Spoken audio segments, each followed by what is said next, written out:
मेरे प्यारे मित्रों, आप सभी को आरती अक्षरा का प्रेम प्रणाम। महर्षि गुरुदेव के आशीर्वाद व प्रेरणा से जो मैं ये आओ ध्यान करें सीरीज लिख रही हूँ, आइए सुनते हैं उसका अगला भाग। आइए मेरे साथ।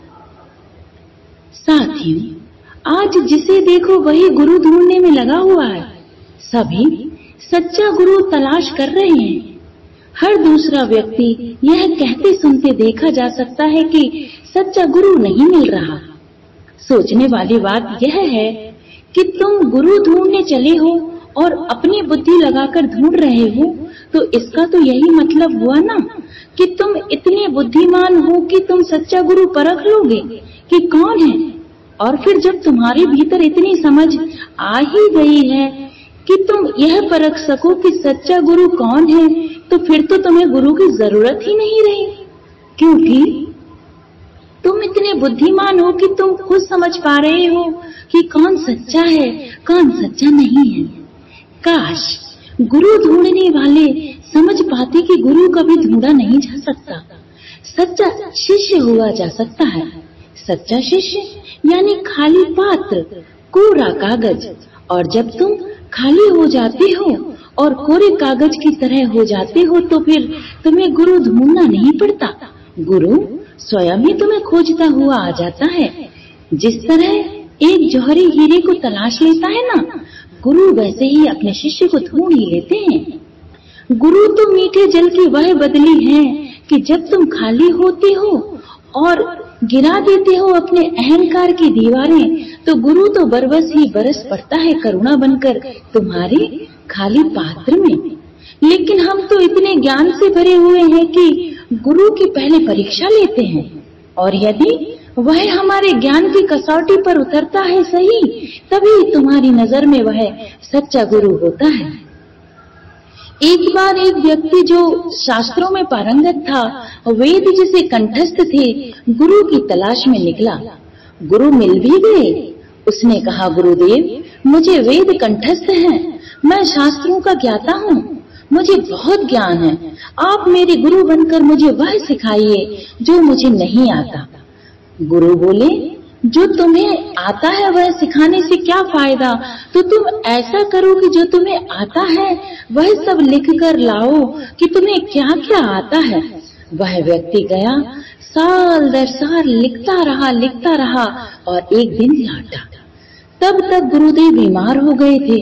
गुरुदेव बोले, इसको संक्षिप्त करके लाओ, यह बहुत बड़ा लिखा हुआ है और मेरे पास वक्त कम है।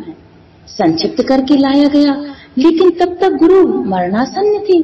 गुरुदेव ने कहा, इसको और संक्षिप्त करके लाओ, मैं आखिरी सांसें गिन रहा हूँ। अब वह व्यक्ति दौड़ता हुआ एक कमरे में गया और वहां से कोरा कागज उठा लाया और गुरुदेव के हाथों में दे दिया।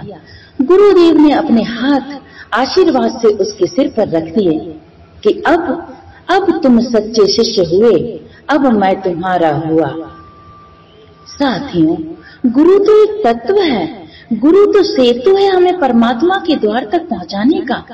हम समुद्र का जल नहीं पी सकते, तो गुरुदेव वह बदली है जो समुद्र के खारे जल को मीठा बनाकर हमारे पीने योग्य बना देते हैं।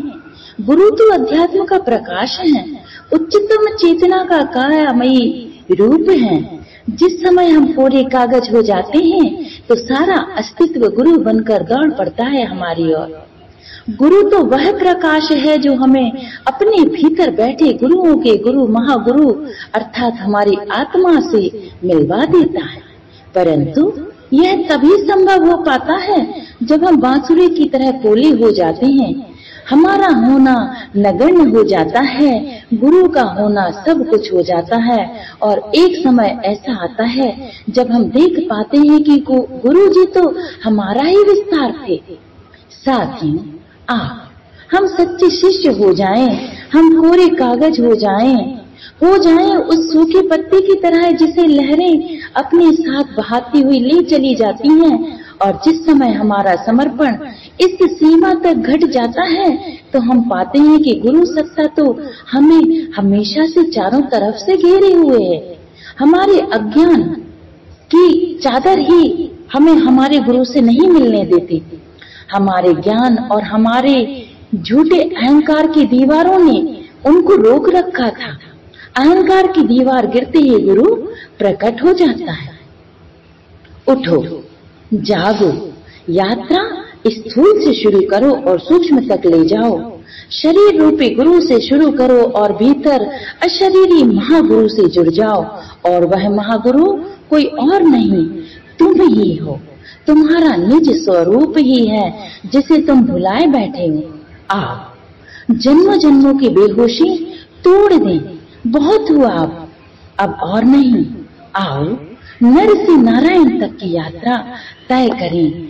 आओ, ध्यान करें।